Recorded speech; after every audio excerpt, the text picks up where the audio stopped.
Was talking about this on rounds today. So antiplatelet agents, can you guys think of a few? So aspirin and Plavix. So this would be like dual antiplatelet therapy typically, or like Brilinta would be our common ones here. Okay, so aspirin, do you guys remember the mechanism of action of aspirin? So it's an irreversible, which is important here, irreversible COX inhibitor. Okay, so it's a cyclooxygenase inhibitor, and it does it irreversibly.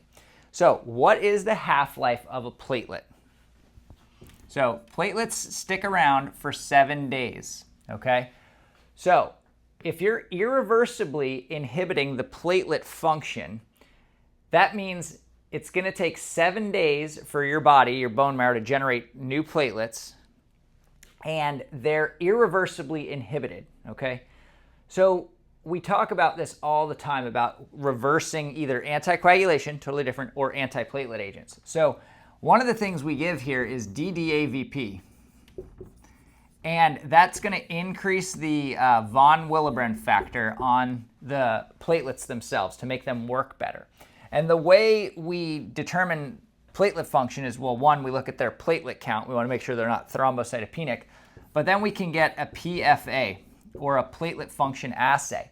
So if someone has a non-operative either brain bleed or situation in which we need to reverse their PFA, that's typically when we give the DDAVP.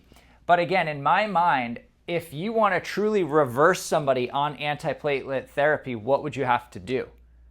You have to transfuse platelets. You need to give them new functional working platelets. So we were talking about this today about when to resume someone's antiplatelet therapy, and I'm like, well, if you're going to do it in this 7-day window, it really doesn't matter, right? Because say they took their aspirin and Plavix yesterday, those platelets have been inhibited, and they're going to be inhibited for at least 7 days. So if you're going to restart the therapy in that 7-day time period, what's the difference? So the real big thing in my mind, it's like if they need a neurosurgical procedure, so they have a traumatic brain injury, they're going to the OR with neurosurgery, they need to be reversed on antiplatelet, give them platelets.